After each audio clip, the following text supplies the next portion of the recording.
Look at this photograph of Richard Wagner. Imposing, confident. He was the undisputed titan of 19th century European culture, and for years, the brilliant young philosopher Friedrich Nietzsche was his most devoted disciple. Then, Nietzsche walked away. He ended the friendship and published a vicious, borderline savage takedown of his former idol. This text, The Case of Wagner, served as his formal declaration of war. Nietzsche treated this aesthetic divorce as a cultural crisis. To him, the stakes involved the literal health and future survival of Europe itself. His critique rebranded the celebrated genius as a biological threat, a contagious disease infecting the modern soul. Art operates as a physiological force. It enters the body and the mind. It either cultivates strength and vitality in a society, or it makes that society sick. At the time, Wagner enjoyed absolute cultural dominance. Across Europe, his followers exhibited a cult-like devotion, treating his operas as sacred events rather than mere performances. Nietzsche approached this phenomenon not as a standard music critic, but as a physician, or as he put it, a psychologist examining a profound neurosis. He structured his critique like a literal case file. His goal was to examine the patient's history, document the specific aesthetic symptoms, and isolate the underlying disease of Wagnerism. By diagnosing why the 19th century's most celebrated artist was fundamentally toxic, Nietzsche believed he could identify the exact rot eating away at the modern world.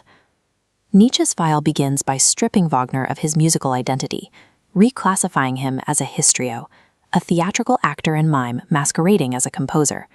Classical music relies on clean, highly structured patterns. Wagner shattered these rules, abandoning logical melody.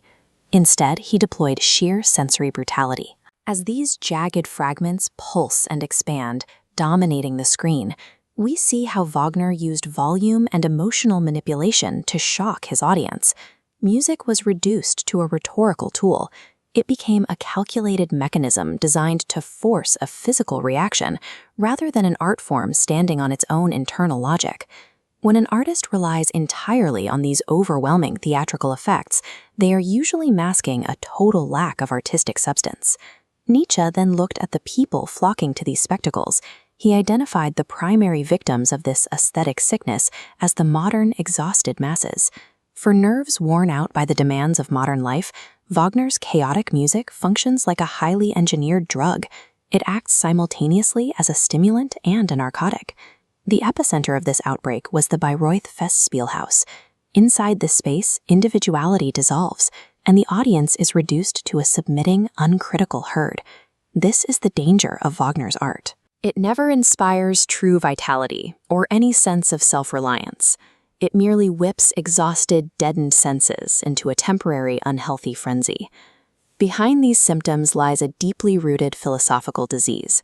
Nietzsche called it decadence, a worldview defined by a desperate obsession with needing salvation from the world. He traced this ideology directly to the pessimistic philosophy of Arthur Schopenhauer. Schopenhauer viewed existence as inherently awful, and Wagner absorbed this bleak perspective into his art. To combat this infection, Nietzsche prescribed a medical cure, the composer Georges Bizet and his opera, Carmen. Bizet's aesthetic is the exact opposite of Wagner's heavy, foggy pessimism. His music is light, sunny, and logical. It accepts the cruelty of fate with a cheerful Mediterranean spirit, without ever begging for pious salvation. The mark of healthy art is that it embraces reality, flaws and all. Sick, decadent art cowers from life and constantly seeks an escape. Nietzsche was remarkably honest about his own condition. Looking closely at this portrait, we are reminded of his vulnerability. He openly confessed that he too was a child of his age, deeply infected by Wagner's decadence. His intellectual triumph came from recognizing the disease within his own mind. He exercised severe self-discipline and fought a grueling battle to overcome his own cultural conditioning. His diagnosis persists for anyone sitting between contradictory values, praising health while instinctively seeking out the aesthetics of decline. Nietzsche presents a choice between two paths. Master morality projects vitality and gratitude. The alternative, the art of decadence, thrives on exhaustion and self-denial. Nietzsche's critique resonates today because the mechanics of Wagnerism define much of our modern media. When films or music bypass our intellect to stimulate our already exhausted nerves, they repeat the very pattern Nietzsche identified at Beirut. The challenge Nietzsche leaves us with cuts straight through modern culture. The ultimate question to ask of any creator isn't whether their work is popular. The question is, does this art make me want to live, or is it just another beautiful sickness?